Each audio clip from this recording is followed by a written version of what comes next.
Hi, my name's Conor Johnstone. I'm a specialist motoring defence solicitor.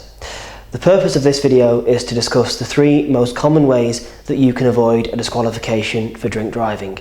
If you have been charged with drink driving, it is a very serious offence, it is a criminal conviction, and it is always in your interest to consider the options that are open to you. I'm always happy to give free legal advice over the phone to discuss those options, and you can find our details on our website. A link will be in the description of this video. The first way that you can avoid a disqualification for drink driving is by finding fault with the evidence against you. The most important document that we need to consider is the MGDDA document. Now that stands for the Manual Guidance for Drink Drive Pro-forma A, and it's exactly that. It's a 25-page pro-forma, and it guides the officer through all the important legal information that by law he should be giving to you before he can legally take that specimen of breath from you. The MGDDA document needs to be completed contemporaneously during the evidential breath test procedure, and that's the procedure that takes place at the police station. If the officer fails to do that for whatever reason, and there are a number of reasons why an officer may not correctly complete an MGDDA, which I'll discuss shortly, but if he fails to do that with you, then that specimen subsequently taken from you may not be legal and may not be admissible in evidence against you. And so it's always in your interest to check the evidence, and crucially the CCTV, to see whether or not the officer completed those procedures. As for the reasons why an officer may not correctly complete an MGDDA document or correctly complete the breath test procedure with you, is because drink driving is time sensitive.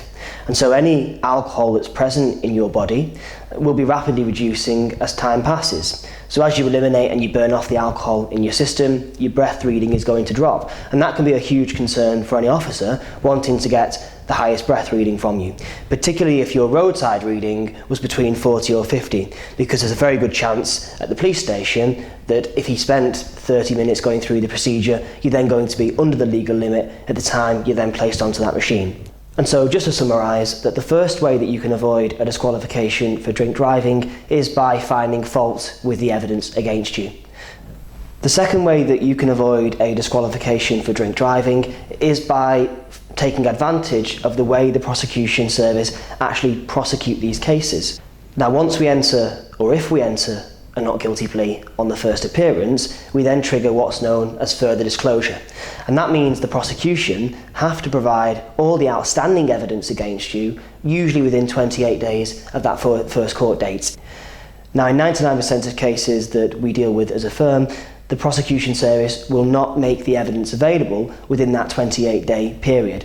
And we win anywhere from 60 to 70% of these cases as a direct result of the prosecution service not making all the evidence available to us within the correct time limits.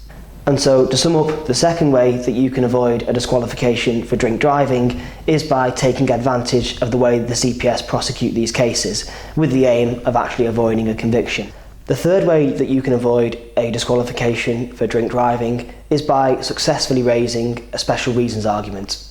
Now, in order to raise a special reason, you have to enter a guilty plea to the allegation, because you have to accept that the offence has been committed.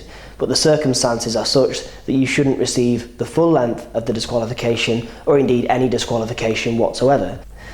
Now, the three most common special reasons arguments are spiked drinks, so where you consume alcohol unknowingly; shortness of distance driven, where the intended journey which you wanted to drive was very short; and finally, reflux. So if the machine is measuring stomach gases as opposed to deep lung air, then that can falsely elevate the breath reading which you provide. And so to summarise, the three ways that you can avoid a disqualification for drink driving is by finding fault with the evidence against you, by taking advantage of the way the prosecution service prosecute and deal with these low priority motoring matters, or raising successfully a special reasons argument. Now, if you'd like any more information about the points that I've raised today, you can go onto our website. There's resources, there's case studies, there's lots of information relating to all different types of drink driving related offences and the things that you can do and the options that are open to you to get the best outcome for your own situation, for your own circumstances.